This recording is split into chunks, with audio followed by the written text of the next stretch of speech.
Okay, we have a very interesting small art exhibition in the center of Ukraine. It's with some organization, I imagine some NGO. I can't read it. Maybe someone in the comments can write down what it says. But it looks like there's some very interesting artworks here. You know, obviously about the war and about unity with Ukraine. Okay, it's the same on this side, it looks like. Yeah, looks very good. I guess, everyone is, saying at the end of the war there'll be this rebuilding, but defining the end is, Ukrainian definition is that all lands are restored. But I don't know. It's a bit difficult to know what's really going to happen. I mean,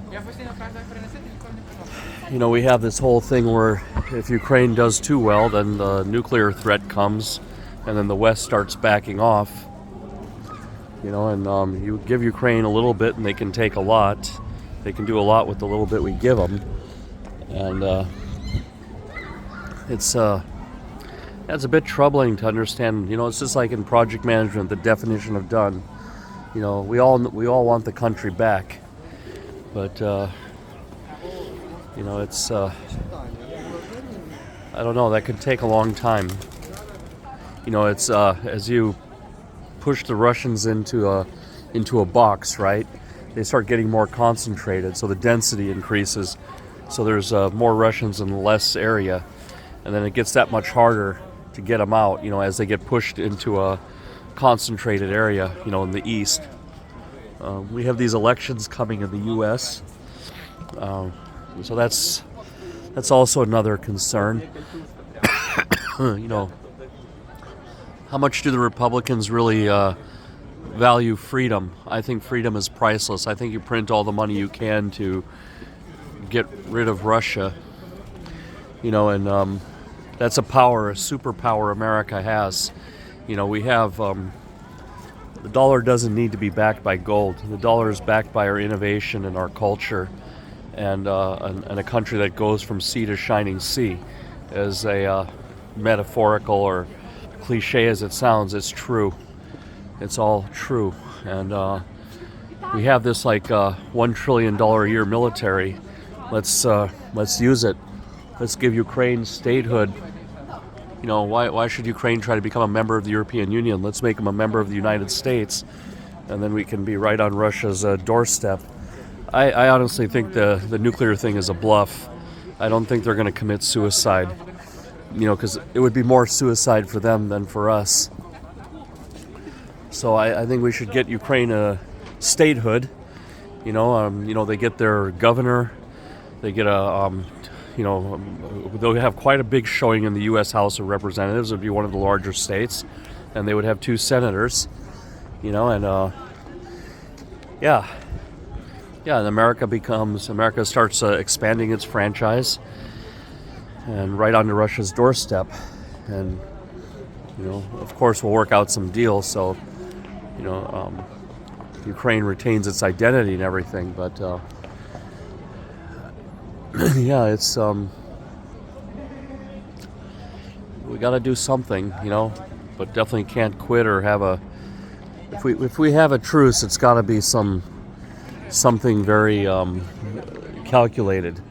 That we get them later. We build up our military and really increase CIA operations in Russia and create some uprisings there, and create a lot of disruptions to these people, in power there, so we can get some more American-friendly governments in place.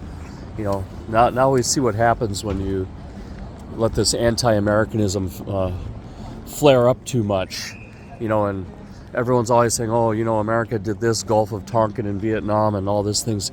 It's so minor compared to what the Russians and the Chinese do, or the Arabs, in the Middle East, what they even do to their own people.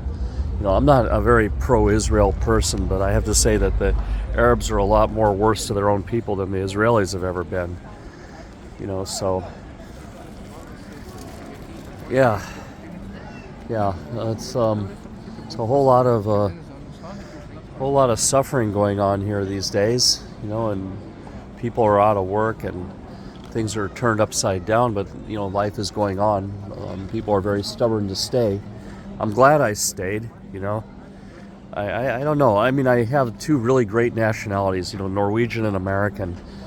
But it's like, in the good parts of the U.S., like the suburbia or wherever things are really good and safe. Most of the places where I've lived, I lived in downtown Wilmington, Delaware, and that was scary.